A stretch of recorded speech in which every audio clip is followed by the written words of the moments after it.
Boa noite a todos os nossos amigos ouvintes do vlog do Conde Lopes Villanueva. Desde já, agradeço as doações que recebo e continue me ajudando nesta empreitada para a gravação de novos conteúdos e inscreva-se nesse canal.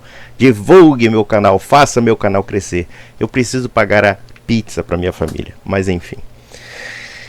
Eu estava comentando no vídeo anterior sobre esse tal de Daniel Gontijo e a primeira coisa que me apareceu, e eu estava no supermercado, meditando sobre as bobagens que esse homem fala. Ele é o conselheiro Acácio do ateísmo. O que é o conselheiro Acácio? Vocês já devem ter visto aquele romance espirituoso de Eça de Queiroz, o Primo Basílio, em que havia um conselheiro, um sujeito, um burocrata do Estado português chamado conselheiro Acácio.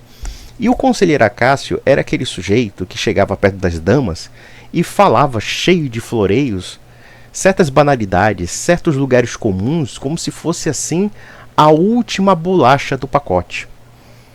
E esse que eu vejo com relação a esse tal de Daniel Gontijo. É o conselheiro Acácio do ateísmo, o conselheiro Acácio do cientificismo. Tal é o deslumbramento com as bobagens que ele fala. E a tentativa, por exemplo, como eu vi aqui os vídeos dele, né? Por exemplo, esse vídeo aqui que eu vou comentar. Quais são as causas do ateísmo? A ciência explica. Ele parte de uma pressuposição de que uma forma de pensar tem uma explicação quantitativa, uma explicação objetiva. E não baseado em reflexões, muitas vezes pessoais, né? E que são muito mais complexas do que esses esqueminhas mentais materialistas que só servem para emburrecer a humanidade. Eu expliquei no vídeo anterior como o pensamento materialista funciona. Ou seja, ele apenas delimita uma esfera de ação e transforma, digamos, o objeto do estudo dentro daquela esfera de ação, e tudo aquilo que ultrapasse o método chega a dizer que não existe. Ou então as premissas filosóficas do ateísmo simplesmente negam previamente a explicação daquilo que é muito mais abrangente do que o próprio materialismo quer explicar. Em outras palavras, o materialismo emburrece. As filosofias materialistas são simplesmente limitantes. Elas não conseguem explicar coisas muito mais complexas no que diz respeito aos seus princípios. E mais, ela já tem premissas viciadas, que é a premissa de um naturalismo absoluto. Um naturalismo que muitas vezes não explica coisas, muitas vezes rotineiras, cotidianas do nosso meio. Não explicam coisas da política, coisas da ética, coisas do sentido da vida. A única coisa que o materialismo nos faz é dizer, olha, a sua vida é um acidente, a sua morte é um acidente, numa espécie de indiferentismo moral para tudo. Como se esse indiferentismo moral não fosse apenas o quê? Uma espécie de curto-circuito da própria moralidade. Como se a moralidade não fosse uma coisa inerente do homem e que precisa ser explicada. E que, na verdade, através da explicação do materialismo, eles querem reduzir tudo no plano de um mero instintivismo, ou numa mera apatia, como se fosse meramente sensibilidade, e não mais além, que é o que? A racionalidade no âmbito da moralidade. E a racionalidade pressupõe também princípios. E esses princípios transcendem a matéria, transcendem a realidade material, transcendem nossas antipatias e as nossas simpatias. Em suma, basicamente isso. Vamos analisar o conselheiro Acácio do ateísmo falando suas renomadas bobagens. Muita gente acha que os ateus são pessoas que se decepcionaram com Deus, mas não é isso que a ciência diz até o momento. Ué, quantas pessoas você já não ouviu que viraram ateias justamente porque disseram que se decepcionaram com Deus?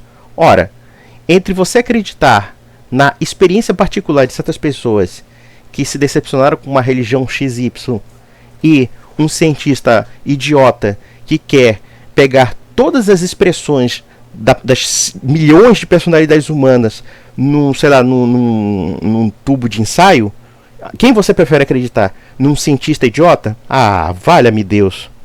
No artigo chamado As Origens da Descrença Religiosa, os pesquisadores Aaron Orenzayan e Will Gervais analisaram diversos estudos sobre esse tema e concluíram que existem pelo menos 4 causas por trás do desenvolvimento do ateísmo. Oh, meu Deus do céu. Ele acha que, por exemplo, a reflexão filosófica de um Nietzsche, a reflexão filosófica de Schopenhauer ou de um Hegel foi simplesmente seguindo essas 4 linhas da constituição do ateísmo. Vamos lá. Vamos ver o besteirão. E só para deixar claro, esses autores partem da noção de que o ateísmo é a descrença em seres sobrenaturais em geral. Tá? Ué, mas é aquela história. Dentro do universo da descrença, compete qualquer coisa. Se nós estamos pegando uma premissa chamada descrença, essa descrença não se limita somente a seres espirituais, ou a seres transcendentes, ou sobrenaturais, etc. Ela também pode ser descrença sobre um leque de coisas que também poderiam buscar uma explicação. Se ele quer uma explicação, esses cientistas malucos aí querem uma explicação objetiva sobre as razões da descrença em qualquer coisa, que talvez seria a premissa mais correta do que meramente a descrença em Deus, então isso se aplicaria ao próprio ateísmo. Ou seja, eu não acredito no pensamento ateu do senhor Daniel Gontijo, porque eu acho o pensamento dele uma merda. Então pronto. Então quer dizer, qual seria a premissa básica para afirmar a descrença, né? Seja em favor de Deus ou contra Deus. Mas vamos lá.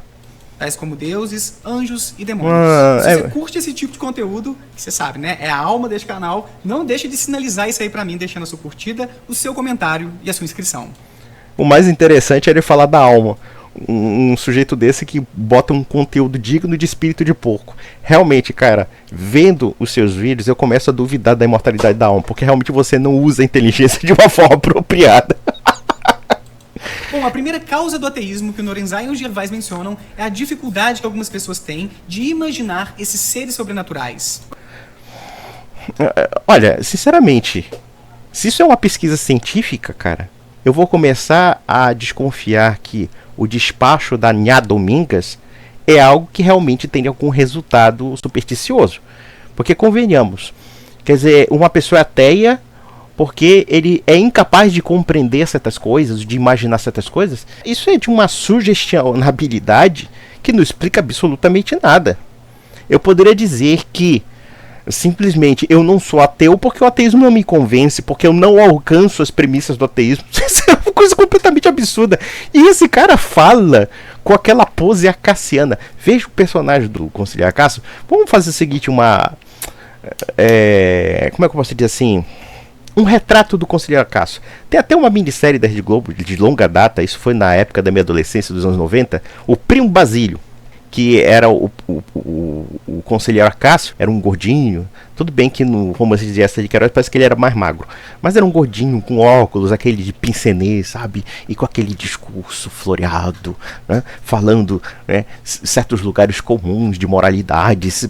E o interessante é que quando alguém ia na biblioteca dele, a biblioteca dele era cheia de citações. Só isso que era, para ele falar bem perante o público. O burocrata, o funcionário público, aquela coisa bem bacharelesca que é típica do Brasil e de Portugal. Mas o que acontece? Você vê um sujeito desse não se apercebendo da comicidade do que ele está falando. Mas vamos lá. Besteira. Pois é, embora se acredite que esses seres não tenham um corpo físico, eles seriam capazes de apresentar alguns processos psicológicos como pensar, desejar e sentir emoções. Isso significa que, de certa forma, anjos e demônios seriam como mentes desencarnadas. Não. Os anjos e demônios não são nem desencarnados porque eles nunca foram encarnados. Cara, nós somos também, de certa forma, um corpo e alma e espírito, como está nos evangelhos, na carta de Paulo, etc. Mas os anjos nunca foram desencarnados porque eles nunca encarnaram. Eles são puros espíritos, tá? Mas a questão de acreditar ou não, de eu não alcançar a imaginação, pode-se dizer o seguinte, que o ateu pelo menos tem uma fraqueza de imaginação. Isso aí é uma coisa bastante comum, realmente. O ateu não é imaginativo, é bastante estreito, às vezes até burro, mas vamos lá. Então acontece que se você não for assim muito habilidoso para compreender os pensamentos, desejos e emoções dos outros, você vai acabar tendo um pouco mais de obstáculos para imaginar que existem esses espíritos pensantes perambulando por aí, saca? Não saquei. Porque é o seguinte, se eu não consigo entender alguma coisa, quer dizer que na verdade eu não acredito em Deus porque eu não consigo entender a religião. É uma coisa assim que é um ciclo vicioso sem fim, porque eu poder aplicar em qualquer coisa. Porque o Leonardo Bruno não é um comunista. É porque talvez o Leonardo não tenha uma imaginação fértil como, sei lá, desses comunistas agora de boutique que aparecem aí pensando na linda sociedade socialista, comunista, etc. Então o Leonardo não tem uma imaginação muito fértil o suficiente para alcançar o comunismo, entendeu? Ou então alcançar, sei lá, o ideal nacional socialista das raças superiores, sei lá. Isso aí é uma coisa assim, meu Deus, se alguém chama isso de trabalho científico, meu Deus do céu, eu vou acreditar que trabalho científico é despacho na encruzilhada. Mas vamos lá. E ainda vão me chamar de preconceituoso. Ainda vou dizer, é racista, preconceituoso. Vamos ser sinceros, você acredita mesmo no despacho da encruzilhada? Seja honesto, por favor, tá? Menos. Seria como se você tivesse dificuldades visuais e tentasse ler aquelas letras miúdas de um contrato. Ou da bula de um medicamento. Realmente, esse cara realmente tem limitações, mas vamos lá. Por exemplo, um estudo verificou que pessoas com menos capacidade de mentalização, que é essa habilidade de compreender a mente alheia, são menos inclinadas a crer em Deus. E há evidências de que homens e pessoas com autismo tendem a ser menos crentes. Ou seja, ele está dizendo que os ateus são realmente burros, né? E o pior é que tem muito ateu que deu crédito a isso. Mas vamos lá, o ateu é falta de imaginação. Ou como já dizia um conhecido meu, que era maranhense, quando ele vinha com umas teorias da conspiração meio doidas pra mim, e eu começava a ficar duvidando dessas teorias, porque eu sou crente em Deus, mas sou cético em tudo. Eu acredito em Deus, na igreja e tudo mais, mas eu sou cético em qualquer coisa. Eu sigo aquela proposição de Chesterton, que quando você deixa de acreditar em Deus, você acredita em qualquer coisa. Mas eu poderia dizer a proposição o contrário. Quando a gente acredita em Deus, a gente desacredita em qualquer coisa. Mas vamos lá. Ele chegava comigo e dizia assim, Leonardo, o que te falta é imaginação, com sotaque de maranhense, imaginação. Mas vamos lá. Isso ocorreria em parte porque esses grupos têm um desempenho pior em situações que requerem mentalização. Pô, os cientistas estão dizendo que os ateus são realmente burros e limitados. Enfim, tal como pessoas que compreendem mal a teoria da evolução são mais propensas a rejeitá-la, pessoas que são menos capazes de compreender a mente dos outros são mais suscetíveis a rejeitar que existem mentes fantasmagóricas no universo paralelo. Veja uma coisa, essa proposição que ele está colocando é tão absurda, porque você pode discordar da evolução, ou da teoria da evolução, sabendo muito bem os defeitos dela. Como eu também posso discordar do ateísmo, compreendendo muito bem qual é a linha de pensamento do ateísmo. O que ele está falando é uma coisa completamente bizarra. Mas vamos lá. É a mania lá de transformar o cientista numa espécie de casta sacerdotal. O que ele revela está revelado e todo mundo acredita que nem uma besta. Mas vamos lá. Olha, eu vou te dizer uma coisa. Eu acredito muito menos nos padres do que nesse cara nos cientistas. Vamos ser bem sinceros. A segunda causa do ateísmo é o que os pesquisadores chamaram de segurança existencial. Basicamente, quanto menos você sofre na vida, menos motivação você tem para se perguntar se existe um ser poderoso para te ajudar do lado de lá. Ainda não entendi isso. Porque a motivação religiosa não necessariamente tem a ver com sofrimento, como também você pode buscar a religião simplesmente pela justa e reta razão. São certos tipos de condicionamentos psicológicos que esses cientistas querem ver que não existem realmente na vida real. Eu, por exemplo, eu nunca senti nenhum desespero quando eu era ateu. Eu simplesmente vi que o ateísmo era errado, só isso. Eu nunca pensei quando era ateu assim, vou me matar, a vida não tem sentido, etc. Não, nunca me preocupei com isso. O que me preocupava era se aquela ideia era certa ou era errada. E partindo daquela conclusão, percebi que aquilo era errado. Alguma coisa estava errada naquilo ali. Alguma coisa limitava a sua esfera de reflexão. Aí quando você começa a fugir do iluminismo, porque, convenhamos, eu estava até conversando com meu grande amigo Israel Azevedo, que eu gosto de trocar umas mensagens com ele, a gente fica rindo, debochando, tirando sarro da cara de todo mundo. E ele teve uma formação muito parecida com a minha na época de ateísmo. Que ele era...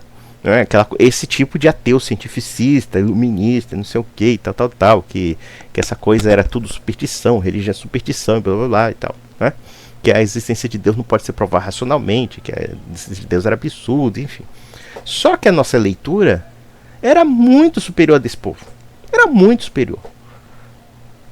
Desde o Diderot, de Voltaire, até Augusto Comte, meu pai militar, gostava de Augusto Comte. e falava dos 3 estados, das 3 épocas da história: o pensamento religioso, o pensamento metafísico e o pensamento positivo. Se bestasse, eu teria lido até o Catecismo Positivista do Comte. E o pior é que eu tenho na biblioteca, eu nunca cheguei a ler o Catecismo Positivista, mas eu conhecia. Meu pai falava do Augusto Comte. E meu pai era um homem radicalmente cientificista. E olha que ele tem uma formação católica. Estudou em colégio católico. Mas ele teve algumas desilusões, como é muito comum. Como eu tive também minhas desilusões na minha infância, na minha adolescência. Mas principalmente na minha adolescência. E às vezes a desilusão precede a soberba. Em que ponto precede a soberba?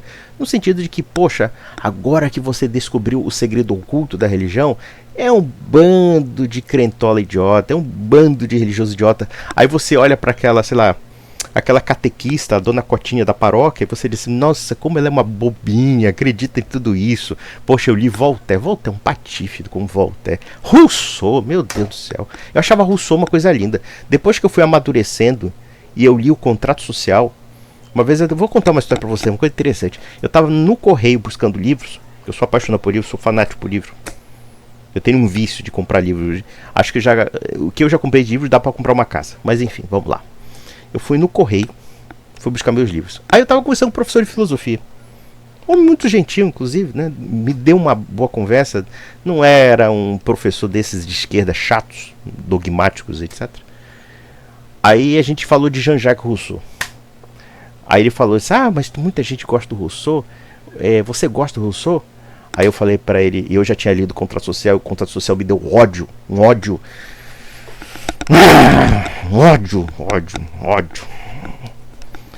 Aí ele disse, olha, gostar do Rousseau, o senhor tá de brincadeira comigo. Se eu pegasse o Rousseau aqui na esquerda, dava um soco na cara dele.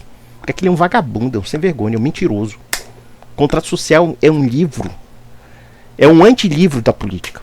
Eu explicaria em outras situações por que eu detestei o Contrato Social. Mas eu tive essa fase. Uma fase assim dos filósofos franceses. Aliás, eu vou contar uma fofoca do Israel. O Israel vai ficar puto comigo, mas eu vou contar uma fofoca. O Israel foi no Panteão lá na França, onde está enterrado Voltaire e Rousseau, e ficou emocionado. Aí ele me contou isso, eu tava tomando umas biritas com ele lá em São Paulo. Aí disse, não, tu tá de sacanagem comigo. Eu disse, não, eu fiquei emocionado. Eu gostava desses caras. Esse cara, se eu chegasse, eu mijava no túmulo desses caras. De tanta raiva que eu tenho desses caras. Enganadores, embusteiros. E isso porque eu não falei do Jean-Paul Sartre.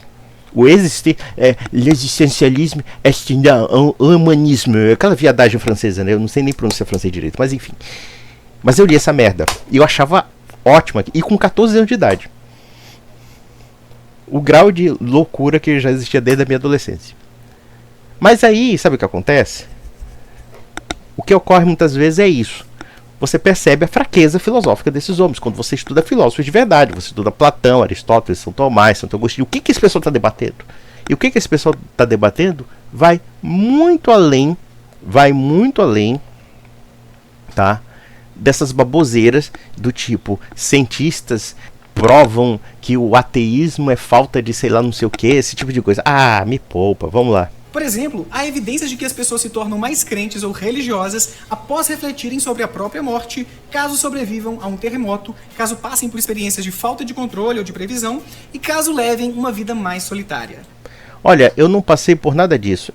Eu nunca passei por um terremoto, eu nunca passei, sei lá, por situações muito trágicas. Claro, a gente tem tristezas, perda de pessoas queridas, enfim. Isso existe, evidentemente. Mas isso nunca foi o leitmotiv da minha reflexão sobre ser ou não ateu ou ser ou não cristão. Muito pelo contrário. A minha perspectiva era estritamente filosófica, era estritamente histórica. Quando eu fui ver o que de fato eu estava combatendo, porque eu achava que eu combatia a igreja, eu era anticlerical radical, era quase um jacobino na minha adolescência. Era um liberal jacobinista, que tinha que atacar todas as religiões organizadas. E às vezes a gente dava um nó na cabeça de muito evangélico, de muito católico, deixava os caras meio sem resposta. E depois também tinha uma fase nietzschiana. Mas aquilo era tudo baboseira. O Nietzsche é um cara legal quando você lê assim, claro, com reserva, porque você sabe que o cara é doido, pô. O cara morreu doido, meu. Mas vamos ver besteira. E pelo contrário, um estudo verificou que quanto melhores eram os indicadores de segurança pessoal de um país, menos os seus habitantes faziam orações. Exemplos desses indicadores eram melhor distribuição de renda, uma expectativa de vida mais alta e menores taxas de mortalidade infantil e de homicídios. Esse tipo de pensamento é tão idiota, tão nababesco, porque na verdade são aquilo que nós chamamos de falsas correlações. É verdade que os países ricos da atualidade são cada vez mais secularizados, menos religiosos, etc. Mas isso se deve muito menos a uma questão de prosperidade econômica do que uma cultura, uma ideologia, uma forma política que prevaleceu sobre a religião. Porque se nós estudarmos, por exemplo, 2, 3 séculos de história, seja da Igreja Católica contra o Estado, né? Isso começa, sei lá, no final da Idade Média, até, quer dizer, nem no final da Idade Média, no começo da Idade Média, até no mundo clássico, quando a Igreja ascende socialmente como uma entidade influente, ela tem uma entidade política que é o Império, depois a monarquia e assim sucessivamente. São as formas, por assim dizer, entre aspas, estatais ou políticas, né? E a própria conjectura da doutrina política católica é a ideia de que existe dois universos, por assim dizer, que são separados, mas eles são coexistentes e são, digamos assim, um consórcio, que é a igreja e o poder secular, ou seja, o poder temporal e o poder espiritual. E essa tensão sempre gerou conflitos. E do século XVI para cá, isso a partir da Reforma Protestante e depois com a ascensão dos Estados absolutistas, etc., nós temos o quê? Uma investida do Estado com uma ideologia e um processo de secularização da vida social. E essa secularização contamina todas as esferas, não somente da educação, como também as esferas da cultura. É por isso que o Ocidente se tornou materialista. Ele não se tornou materialista porque ele é mais próspero. É justamente o contrário. Ele se tornou materialista porque o Estado, que se tornou secular, que simplesmente se desamarrou do conceito da religião, ele se torna um Estado essencialmente absolutista, essencialmente tirânico mesmo. Mesmo o Estado liberal, mesmo essa ideia do Estado de Direito, essa ideia, né, da soberania popular e não sei o que, cara, isso aí é a coisa mais perversa que você possa imaginar. Aqui eu vou aconselhar, inclusive, vocês lerem um sujeito. É um sujeito controverso, tá? Chama-se Carl Schmitt. Quem conhece o direito sabe quem foi Carl Schmitt. Carl Schmitt foi um puta teórico do direito. Só que ele tinha um problema. Ele era simpático ao movimento nacional socialista. Ele, inclusive, muitos aspectos da sua doutrina legitimaram o movimento nacional socialista baseado nesse critério de que, por exemplo, dentro da visão política da modernidade, existe o conceito da soberania absoluta do Estado. E vocês querem ver idolatria maior do que essa? Do poder estatal? Em que o poder estatal se declara absolutamente soberano? Começa com a figura do rei e depois cai na figura do povo. E claro, o povo não manda coisa nenhuma. Quem manda são as oligarquias em nome do povo. Basicamente isso. E nesse processo existe o quê? Uma revolução cultural. Uma revolução cultural em que a igreja é atacada, ela é caluniada, ela é difamada, ela é alijada dos espaços que antes ela educava, porque a educação era religiosa e quem cumpria de fato o papel de educar a civilização era a igreja e não o Estado. E o Estado toma na porrada, foi na porrada, não foi pacífico não, foi na porrada, na violência. O Estado liberal chega e a escola é estatizada, acabou. Aí depois os liberais dizem que são contra o Estado. Contra o Estado do cacete que vocês foram. Vocês foram os maiores estatalistas. Só perdem para os socialistas. Aí foi assim que se consolidou a cultura do secularismo. A cultura do secularismo é um casamento de inúmeros fatores que não tem nada a ver com essa bobagem que ele está falando. Simples assim. Vamos lá. Como concluíram o Lorenzai e o Gervais, entre aspas, onde a vida é segura e previsível, as pessoas são menos motivadas a recorrer aos deuses para lhes socorrer. Veja uma coisa que acontece na Europa. Tudo bem, as pessoas não recorrem aos deuses, mas é um neopaganismo, é satanismo, é superstição de tudo quanto é lado. E, inclusive superstição cientificista, porque é também uma superstição. Mas vamos lá. Já a terceira causa do ateísmo é a convivência com pessoas que não são muito crentes ou religiosas. Aqui a ideia é que a crença em seres sobrenaturais é aprendida socialmente. Ou seja, a convivência com os nossos pais, avós e amigos exerce uma influência sobre isso, principalmente se eles forem muito devotos. Por exemplo, há evidências de que crianças que estudam em escolas não religiosas e que não vão à igreja com seus pais são mais propensas a duvidar de histórias sobre milagres ou magia. Além disso, um estudo verificou que quanto menos um casal se envolvia com a sua religião quando seus filhos eram crianças, menos esses filhos acreditavam em seres sobrenaturais quando eles se tornaram adultos. Claro, conselheiro Acaso, isso é evidente, porque os pais pensam de uma forma secular e os filhos vão, de certa forma, adquirir os hábitos e os modos de pensar dos seus próprios pais. Isso é evidente. Quer dizer, são coisas assim bem acacianas, sabe? Bem acacianas, assim, sabe? Eu não tô nem acreditando nesse vídeo, cara. E tem gente que acha que esse homem é inteligente, cara. Até hoje eu tô tentando entender. Os pesquisadores também mencionam que as pessoas que vivem em países menos religiosos, como aqueles do norte da Europa, têm uma chance maior de se tornarem ateias. Como diz aquele ditado popular, que... Olha só que conclusão, assim, que parece ser, sei lá, parece ser uma coisa assim redundante. As pessoas que vivem em países ateus tendem a ser ateus.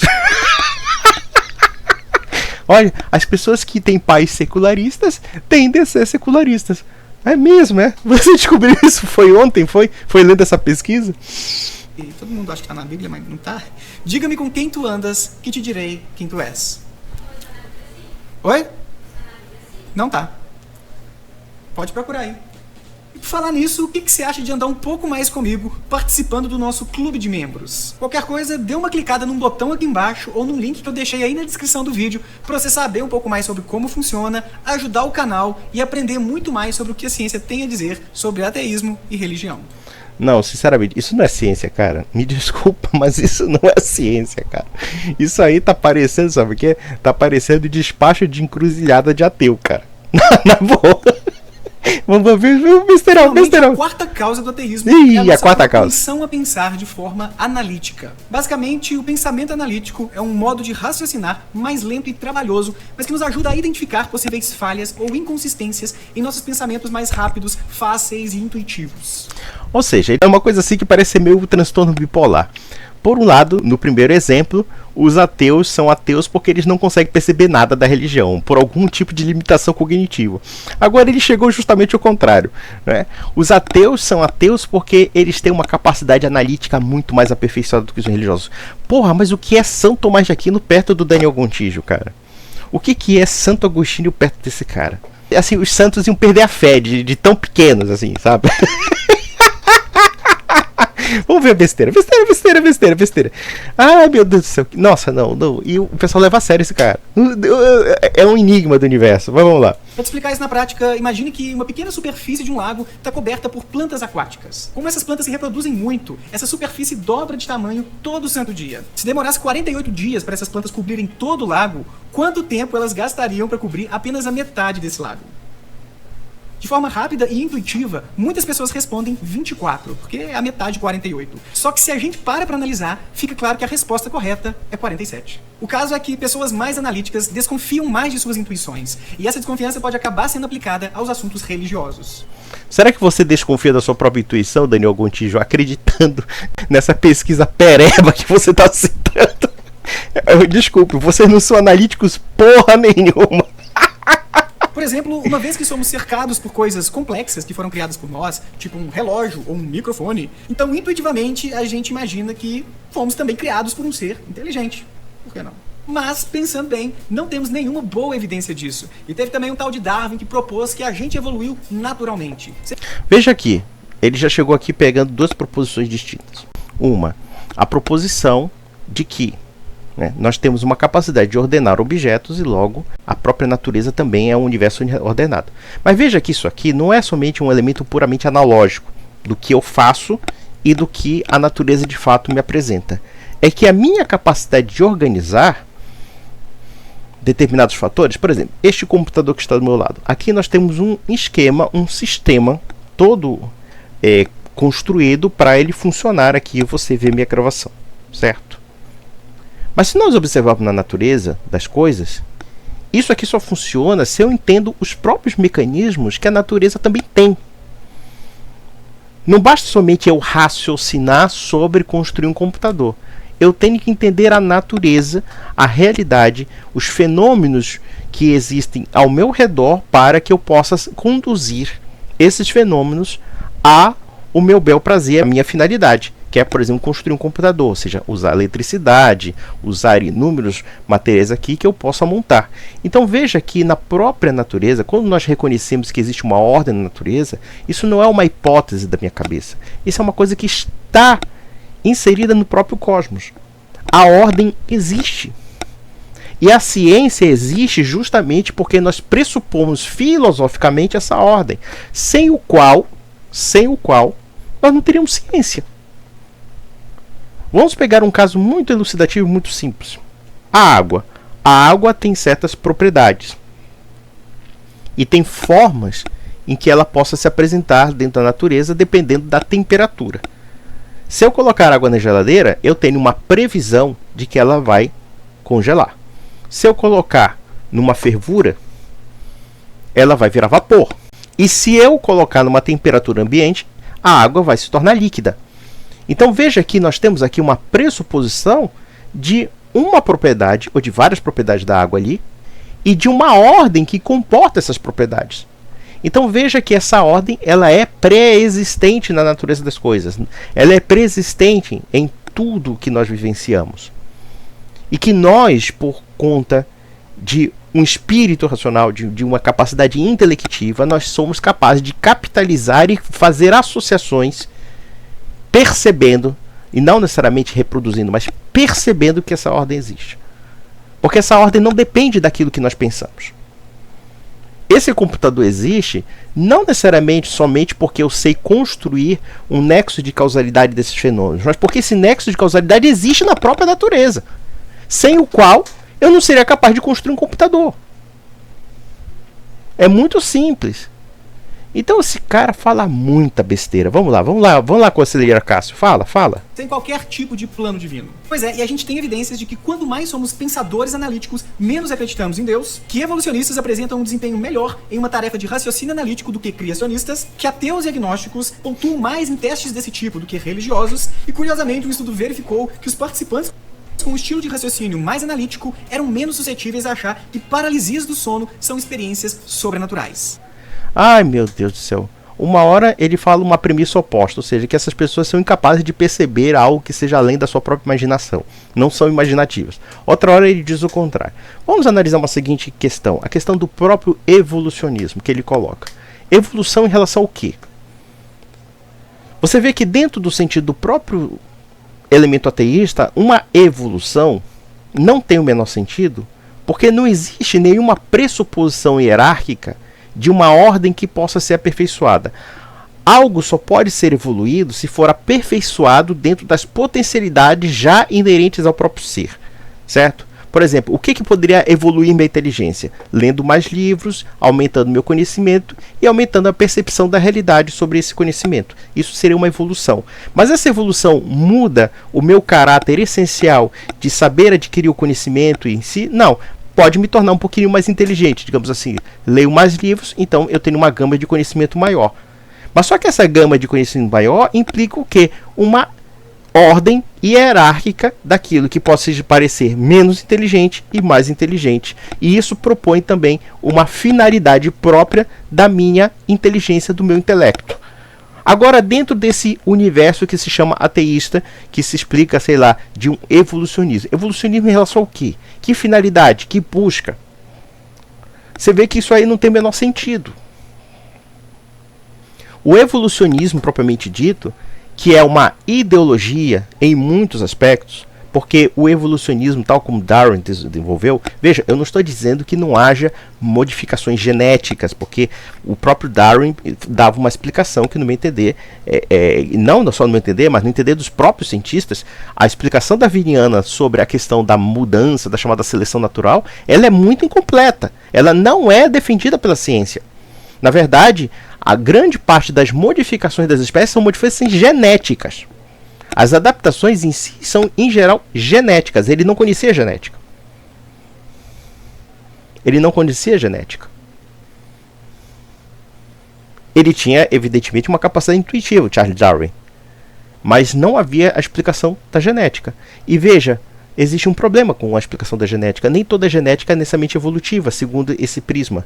Por exemplo, uma criança com síndrome de Down é uma criança que tem uma deficiência genética, uma deficiência da formação da própria configuração física e psicológica dela.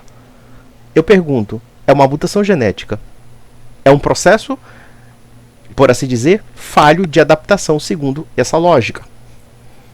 E muitos outros.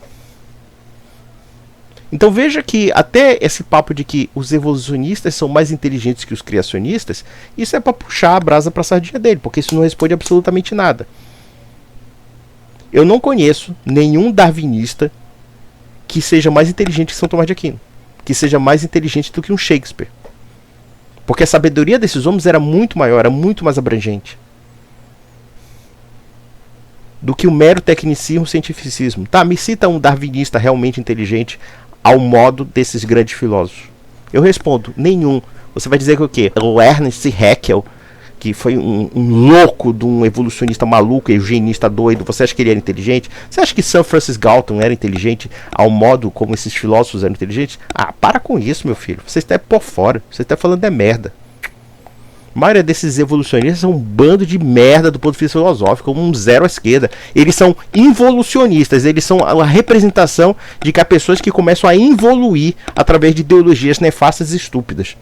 Ainda não está claro por que algumas pessoas são mais analíticas do que outras, e também é importante dizer que raciocínio analítico não é a mesma coisa que inteligência. Os ateus seriam apenas um pouco mais céticos ou um pouco mais desconfiados ao lidar com essas respostas mais fáceis e intuitivas. E no entanto você acredita numa tese científica tão esdrúxula como essa, como se fosse o dogma de fé, como se fosse o credo apostólico, mas vamos lá. E as crenças religiosas parecem ter se desenvolvido justamente a partir dessas respostas fáceis e intuitivas, tal como uma ideia bastante popular de que corpo e mente são coisas substancialmente diferentes. Ideia que, a propósito, é substancialmente diferente da tese defendida por muitos neurocientistas. Ou seja, a mente não seria nada mais do que aquilo que o cérebro faz. Ah, que bonitinho. Realmente. Ou seja, na verdade, eles não conseguem nem explicar o que é a mente, então eles simplesmente quantificam a mente. Quantificam a mente. Tá bom. Onde é que o cérebro explica a mente?